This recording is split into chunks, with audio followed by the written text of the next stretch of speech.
masaya din. Una, syempre, sabihin mo nga dyan sa katabi mo, you are so blessed today. You are so blessed today. Sabihin mo nga dyan sa katabi mo, you are so blessed today. Yes, kasi bakit? Sabi nga, every gising is a blessing.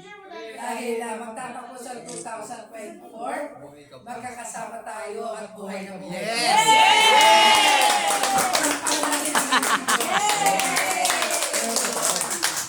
Siyempre, kagaya ng message ko doon sa grupo,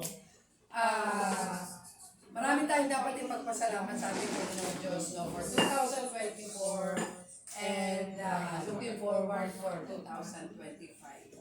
So, sabi niya, bakit ba tayo nabubuhay sa mundong ito, no? Hindi lang dahil magtrabaho tayo sa St. Peter, kundi yung purpose ng Diyos ay maganap sa buhay natin. Which is, sabi nga, tayo po ay maging channel of blessing sa ating pamilya, sa ating kapitbahay, sa ating kakilala, kahit na rin sa kaaway, maging channel of blessing tayo. And of course, maging channel of blessing tayo sa ating kapwa.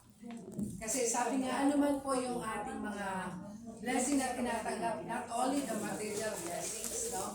Kasi minsan ang thinking kasi ng tao, when you say blessing, material like pera, kotse, bahay, no? But really, the true blessing from the Lord is ito, buhay tayo. Amen? Amen. Malas tayo, wala tayong sakit. Diba? Kaya lang naman nakakasaktan tao na sinabi ko before, because of the lifestyle. Tama?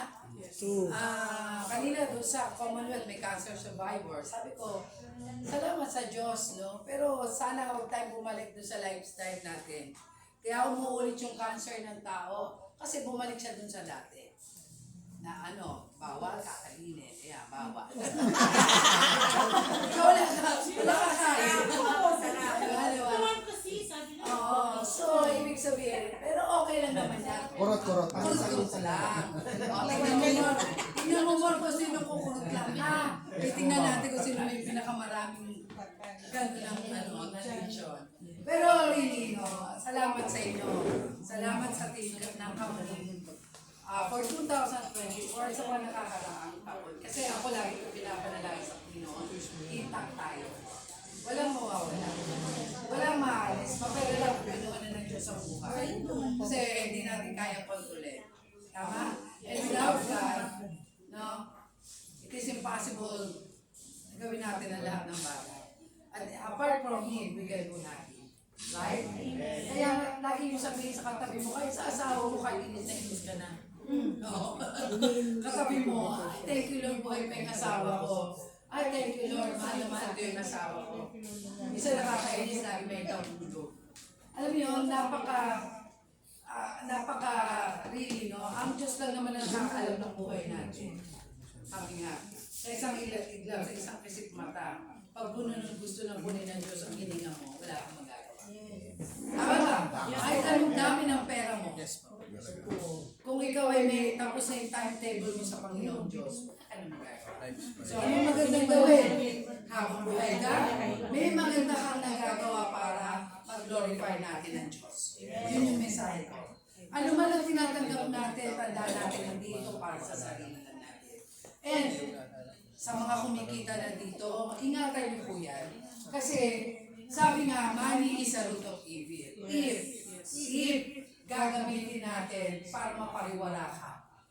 No? Marami sa ating mga kasamahan, kumita ng maganda, pinakita ng Panginoon kasi dati submissive siya dati faithful siya dati ganito siya pero dumating yung temptation sa buhay niya dahil na-overwhelmed. From 1,000 pesos to 100,000 pesos na income, from tricycle to crosswind. Alam mo kung sino tinutukoy ko? From tricycle to crosswind and back to habal-habal. Why? Kasi hindi niya pinahalagahan yung biyaya na pinagkaloob sa kanya ng Diyos. Tama? Kasi sabi ng Panginoon, kung ito'y maglalayo sa iyo, aalisin ko na lang. Kung ito'y maglalayo sa iyo sa akin, sabi ng Panginoon, aalisin ko na lang. Bakit? Ayaw ng Diyos na mapahamak tayo lahat. Tama ba? At gusto realize ng Diyos sa atin, sa tao na yun, minsan lang kitang binihiyaan, pero hindi mo pinahalagaan. So, dapat tayong mga kumikita. Ako natutuwa, marami.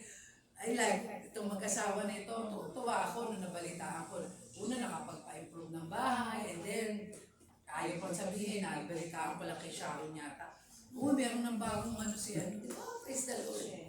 Bakit? Kasi nakikita ng Diyos ang bawat ginagawa natin. At lahat ng ginagawa natin na nag-glorify yung Diyos, siya ang bahalang magbigay sa iyo. Siya ang bahala.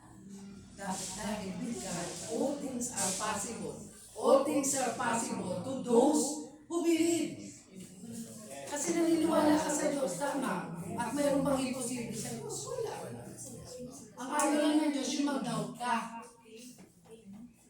Hirap mo ng benta. Sabi ng Diyos, bibigyan kita ng benta. Ate Banji, huwag kang magduda. Tama ba? So, dapat ganun ang mindset natin. So, ano ang purpose? Bakit tayo, sabi nga, kung ikaw ay pagkakagawalaan sa maliit na bagay. Nung ikaw ay maliit pang kinikita mo, you are very faithful as if I know. Diba? Nung makikita mo, nawala na. Hindi na nagsimba dahil busy, travel doon, travel dito. Alam mo yun? Gastos doon, sugal dito, ng babae pa. Ano makat sa'yo?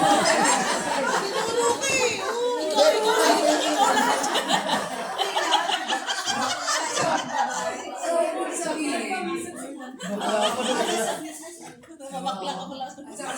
Namakla pala. Sa akin pa pumunta.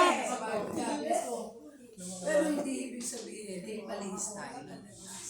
Salamat sa Diyos, marami na sa pamamagitan ng kumpanya ng St. Peter Lifeline, isa na ako sa living testimony kung gaano ako binigyan ng Diyos. Dahil naging faithful ako sa Kanya, naging faithful ako sa kumpanya, naging loyal ako sa kumpanya. Maliit, malaking halaga pag nagnakaw ka presta niya. Yes. At definitely, hindi ka pagpapalay, hindi ka iaangat ng Diyos. Sabi ko nga, ang taong may takot sa Diyos, kahit 5 yan, yan gagalaw. Tama ba? Yes, ma'am. Kasi kayo rin ang magsasuffer. Walang masamang, di ba? Nagbunga ng maganda.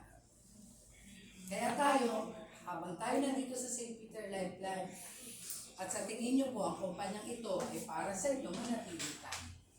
At pag-usayan mo, dahil bawat ginagawa po natin dito, walang ibang mag-glorify dyan, kundi ang Diyos. Uy, itong aking anak na si Simon, alam mo yun, Babae. gusto ko lahat na kliyente. Napaka-babae. Tama. Uy, napakasipag dito ni Shawi, kahit Muntinlupa, kahit ano yan, Cavite, Toronto. Sige lang. Ang Diyos ang magbibigay ng kalakasan sa atin. So, salamat sa Diyos, malalakas tayong lahat. Salamat sa Diyos, meron tayong lechon. Salamat sa Diyos, may puto tayo. Sa lahat na nagbiyaya, sa lahat na nagbigay, sa lahat na nag-share, ang Diyos ang magbabalik sa inyo ng siksiklig ni Gumaapa. Amen. Amen ba? Amen. So, sa inyo lang, aside doon, no? Paalala lang po. Baka sabihin nyo naman, i-spoil ko yung araw ninyo, no? Ito na yung pagkakataon una para magpasalamat ako talaga sa inyo. From the bottom of my heart, really, nagpapasalamat ako sa team na to. Without the team company, definitely hindi ko rin magagawa. At ang pinaka-importanting tao sa organisasyon, lagi ko sinasabi kay GKK, Prissy at sa lahat ng aking mga branch officers, sales agent po, ang pinakamahalagang tao para sa akin. Dahil kayo po ang nagsasakripisyo, kayo ang katuwang namin para sa hanap buhay nito. And without you guys, hindi po namin magagawa yung aming mission.